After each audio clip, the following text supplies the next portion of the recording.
I've been craving Portal, but instead of replaying the games, I've decided to try out some mods. I always wanted to try them, but this video in particular inspired me to finally do it.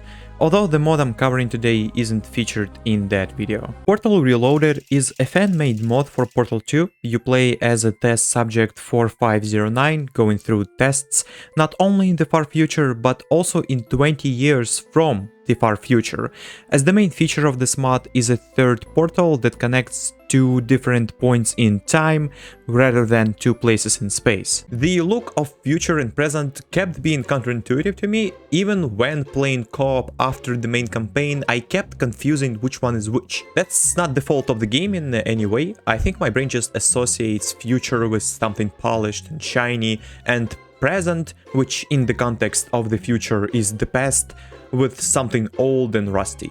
Just thought it was a curious observation. But yeah, just to clarify, if the chamber in the footage looks brownish, it's the future.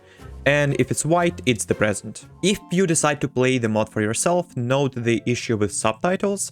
I had to switch them to a different language and then switch back to English to get English. You may encounter the same thing. I also encountered an issue with final cutscene being too quiet. It's not a big deal, but you may want to have your fingers ready to raise the volume if you want to hear anything. You should also be aware that Portal 2 and consequently its mods don't have a motion blur off setting. If you want it disabled, you'll need to enter a special command in the launch options on Steam, which I'll include in the description. Finally, in game settings, you can enable Developer's Console and then use it to disable the reticle by writing a crosshair 0 command, if you're into that. And just in case you aren't aware, installing it is a matter of pressing install on Steam. You don't need to have Portal 2 itself installed, and this mod is free. Our first chamber presents us with a choice to hop through time or manually wait for 20 years for the doors to open. I think leaving the game running for 20 years to see if it actually works is out of the scope for this video, but I did try changing my system time just out of curiosity.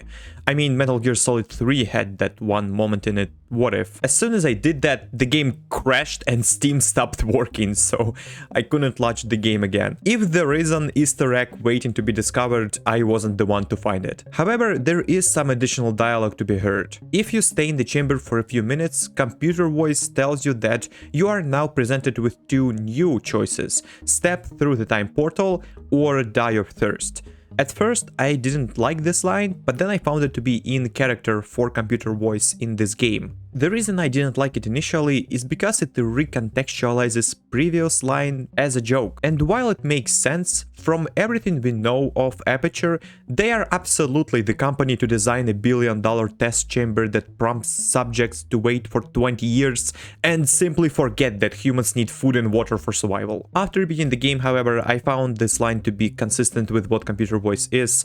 He is not fully representing Aperture Science like the announcer of Portal 2, and he works somewhat independently too, being not a part of science complex like GLaDOS, but a part of your brain that has access to the science complex. There are slight variations in dialogue tied to your actions. I was quite surprised to receive a line congratulating me on finding a solution that wasn't intended. You create your own solutions, which is great.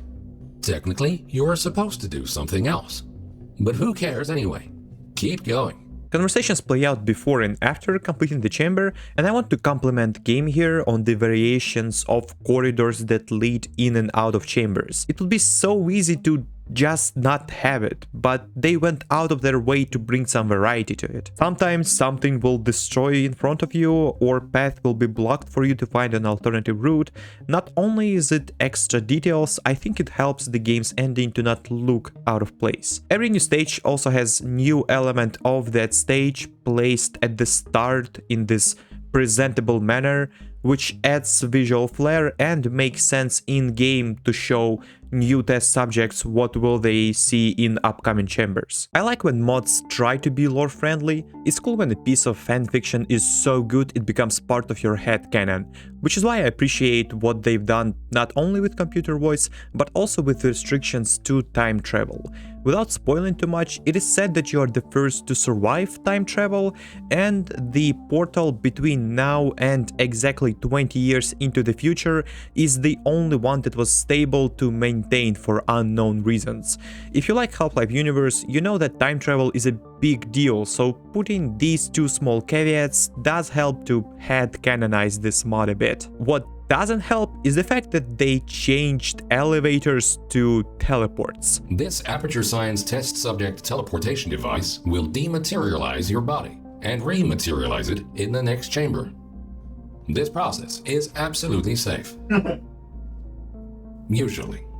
Once again, teleportation is supposedly a big deal for this universe, and here is Aperture casually reconstructing you atomically from chamber to chamber. They also mention this technology at the very end of the game, and I think it only weakens the ending. All of this not to suggest in any way that a good mod needs to be lore friendly, it's just a fun little thing on the side, and I think teleports ruin it. The trade-off is a few funny lines and just one more element that makes this mod stand out. Story is obviously not why you're going to be playing it though, it's going to be the puzzles, and they are genuinely very good. Almost all of them made me have that I am very smart moment. I think there was only two that I didn't like. One is a timed challenge and one I just spent too much time on and at the end managed to cheese it, failing to find a proper solution. The level of challenge amplified nicely, it takes a few chambers before you get the portal gun and then a few more before you can fire the third portal instead of using it in predefined locations. It is more than enough to get you familiar with the workings of the time portal. While it is more exciting to discover it on your own, I did want to describe how the time travel puzzle element works in this game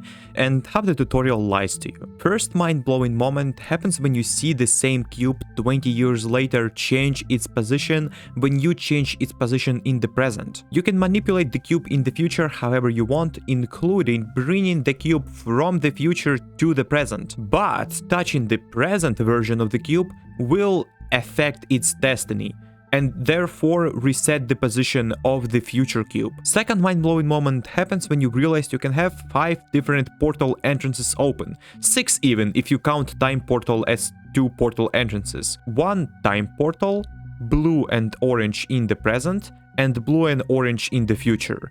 If you place the portal in the present, it stays there 20 years into the future. However, if you change its position in the future, it won't affect the same portal in the present. But if you place same portal in the present again, it now will override its position in the future. Third mind-blowing moment happens when you use positioning of your time portal to carry out certain properties of the chamber from one time to another by remembering what position matters in one time, even though that same position appears irrelevant in the other time. All puzzles are built around these 3 ideas, but it never gets repetitive. Even if most of the time you'll be thinking, where should I place the cube in the present so that I can then bring cube from the future to the present and finish the puzzle without disturbing the original cube up until I'd have to. I especially liked this one. I won't spoil it though. It really is so good that you forgive just how nonsensical this time manipulation is. First of all, you can't bring cube with you from the present into the future.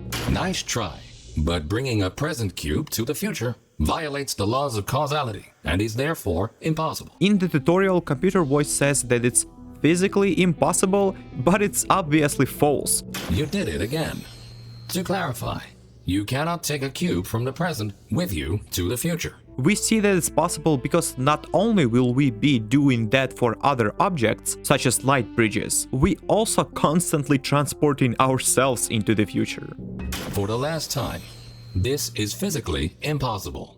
Please stop trying. At first, I thought the game didn't even need this restriction to begin with. Aperture Science already has a mechanism that destroys old cubes upon issuing new ones, and mod already has a mechanic that disappears future cube when affecting present cube, effectively ensuring that the player could never have 2 cubes at the same time in the future. But then I realized that nothing stops test subject from spawning 1 cube in the present, bringing it into the future, then going back to the present where there are no cubes in the room, spawning another cube and bringing it again to the future, and so on and so forth, thereby breaking the puzzle. So that's why the game lies to you about the causality. I think there was a way to not have this logical inconsistency if computer voice simply said something along the lines of, "To ensure proper testing, we prevent transportation of cubes from the present into the future. Thank you for your understanding." But it is in the style of Aperture to lie to their test subjects, so it's not a big deal. However, for the same reason of preventing infinite cube spawning,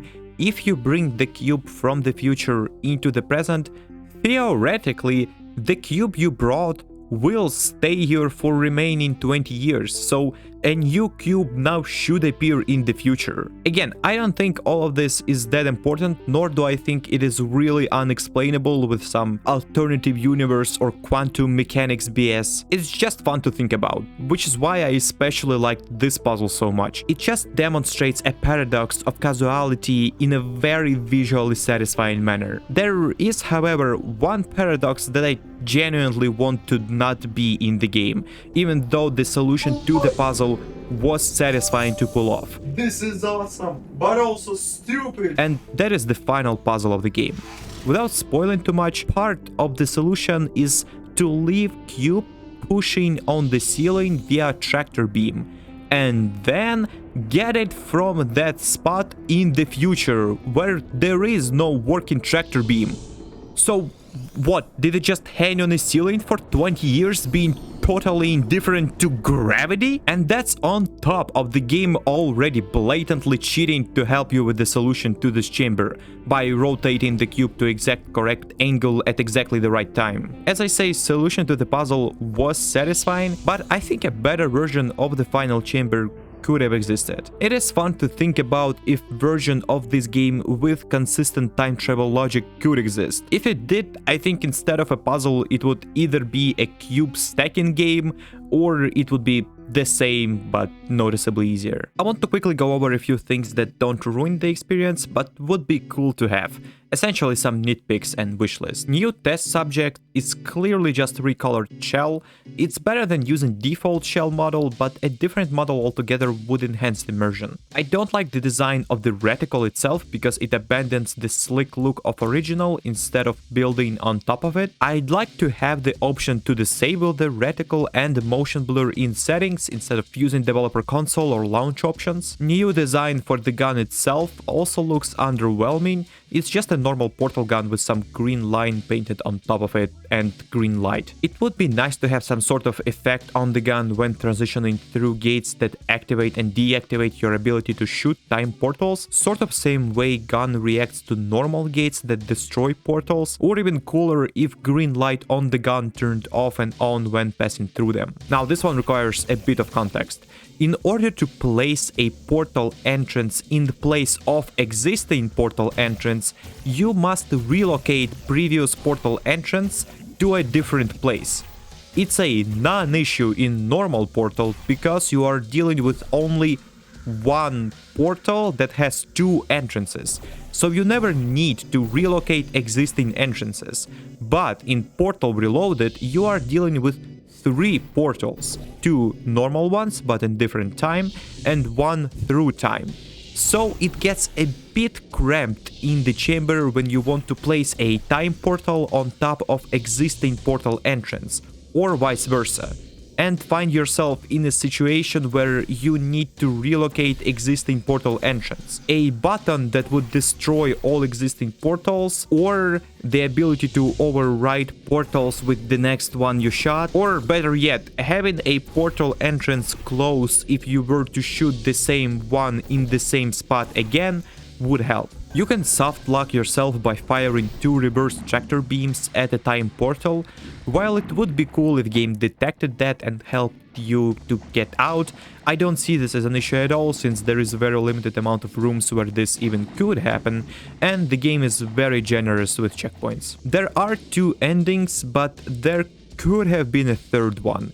Instead, the game simply fades to black and acts as if you died when you do something at the final stretch of the game that it didn't expect. The ending itself, as well as the story, have some mystery that goes unresolved, which I think is absolutely fine, but it may make the ending disappointing for some. There is a co-op mod in the game with 20 unique chambers and 2 different portal guns. One can only create normal portals and one can only create time portal. Majority of chambers are good, but about 4 either felt like we cheesed them or we straight up cheesed them. Holding tab allows you to see what other person sees. My pinky was getting very tired when playing. I wish it was a toggle instead of a hold. Story-wise, we were sent to retrieve a message from the past. There is no computer voice or any new character or voice lines. Even though there is no story in this, there was one memorable moment. If you don't want it spoiled, simply skip minute ahead. Now, using time travel to skip the download of the file is just such a funny idea, very click-coded.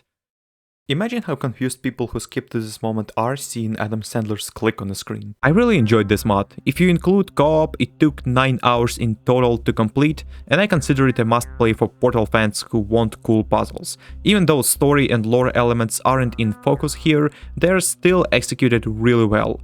The game's slogan is a proof of that. Thinking in 4 dimensions is a fitting description for what you'll be doing. What isn't fitting is mod's name. Like, what are we reloading here? The Matrix?